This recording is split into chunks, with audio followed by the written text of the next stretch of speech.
Shalom alaihim bisem Yeshua Hamasiah. Salam sejahtera di dalam nama Tuhan Yesus Kristus. Bapak Ibu Saudara, kita masuk di dalam pelajaran nomor 069 ya. Kita masuk di dalam kitab Rut ya, Saudara ya. Kitab Rut ini kita bagi dalam dua session judul aja, dua session pelajaran ya. Rut pasal 1 ayat 1 sampai 2, Israel kondisinya kelaparan saat itu ya.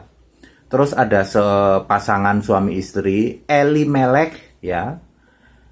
Istrinya namanya Naomi, lalu punya dua anak, Mahlon dan Kilion.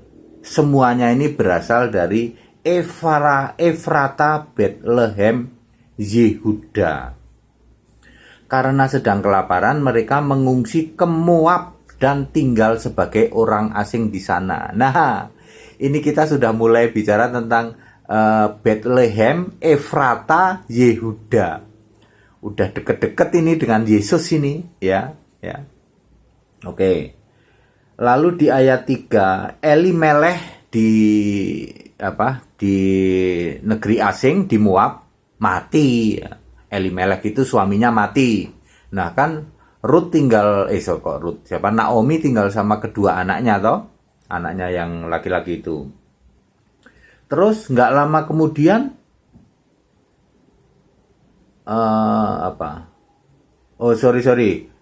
Elimelek mati, kemudian Mahlon itu kawin dengan perempuan lokal namanya Orpa. Kilion kawin dengan perempuan lokal juga namanya Rut, perempuan Moab ya. Di dalam kisah-kisah Alkitab. Makanya saya sering ngomong gini ya, Alkitab itu kalau kita makin lama belajar sebenarnya makin tahu skenario yang membuat Alkitab ini cuma satu, Yesus. Ya.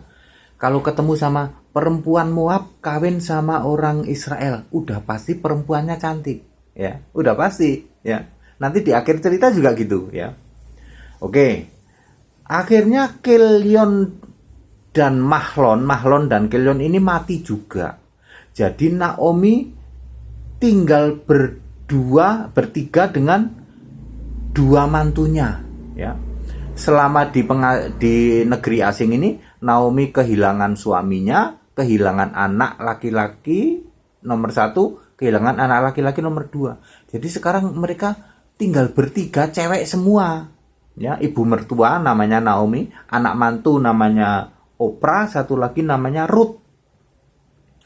Ayat 7 sampai 13, Naomi mau pulang kampung aja deh. Aku mau pulang kampung aja deh. Dan melarang kepada mantu-mantunya itu, si Rut dan Orpah, kamu tidak usah ikut lah gitu ya. Terus kuisnya, sebutkan alasan mengapa Naomi melarang mantunya ini ikut pulang kampung. Dua alasan ya. Sebutkan alasan mengapa Naomi ini melarang ikut pulang kampung ya. Ayat 14. Orpa batal ikut. Nah, Orpa ini kan perempuan Moab ya, setelah dijelasin batal ikut lah.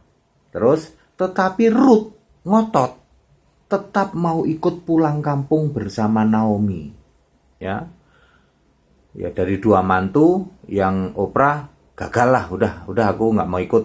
Yang Rut tetap ikut ya. 15 sampai 18, Naomi dan Rut dialog. Ya, dialog sepanjang jalan itu dialog. Akhirnya Naomi tidak bisa menolak Rut ikut. Kuis.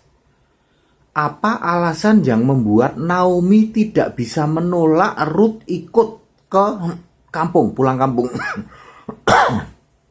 Sebutkan dua alasan ya. Mengapa Naomi ini udah gak bisa lagi menolak Rut untuk ikut ya? Sebutkan dua alasan. Terus kuisnya lagi. Apakah Bethlehem Efrata itu masih masuk wilayah Moab? Perhatikan lebih detail Rut pasal 1 ayat 6 ya.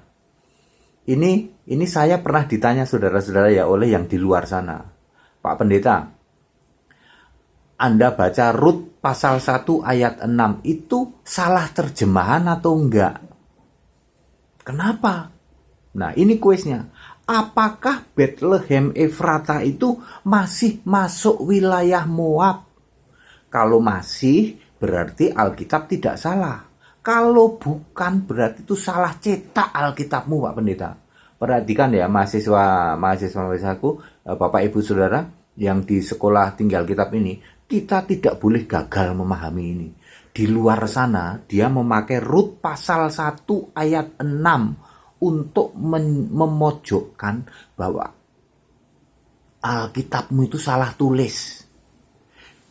Mosok Rut pulang kampung ke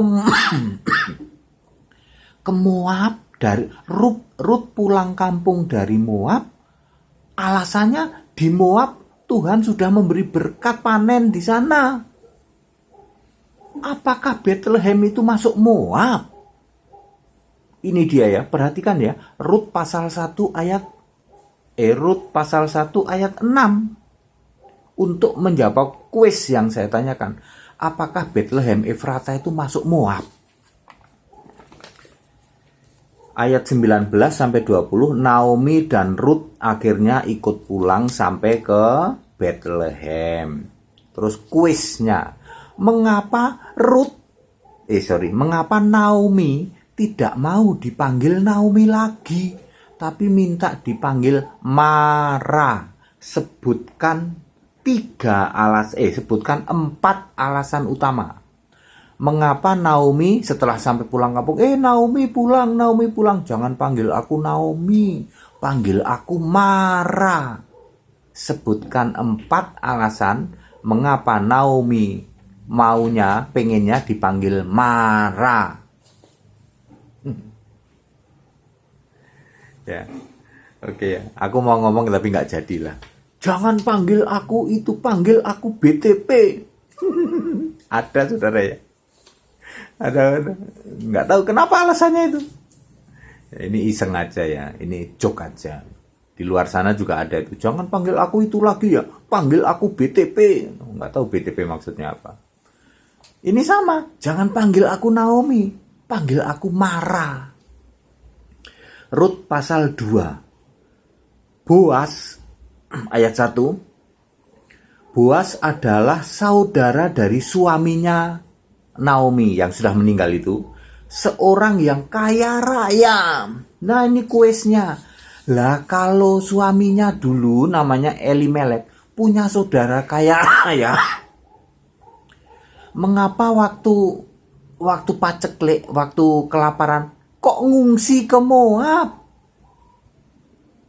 Katanya punya saudara kaya raya. Kenapa harus ngungsi? Ya, itu kuisnya itu ya. Terus ayat 8 sampai dengan 14 dialog Boas dengan Rut. Ya.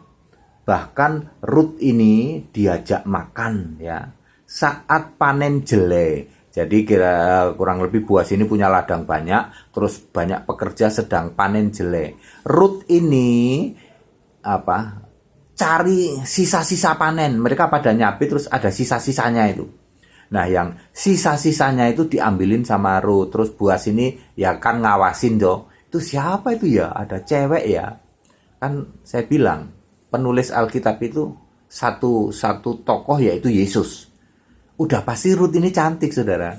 Ya sampai Boas ini ketarik ya. Di antara sekian banyak pekerja-pekerja wanitanya, dia sama Rut ya ceritanya saudara begitu ya.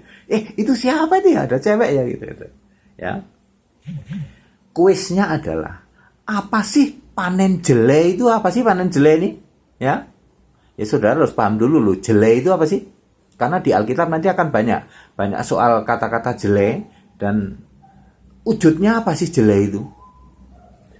Di ayat 23 dijelaskan ada musim menuai jelai, ada musim menuai gandum. Jadi kuisnya lagi, apa bedanya jelai sama gandum? Ya saudara-saudara ya, jelai sama gandum itu beda nggak sih? Ya saudara-saudara itu pelajaran nomor 069 saya sudah sampaikan ya. Shalom aleihim. Bisem Yeshua Mashiach. Haleluya. Amin.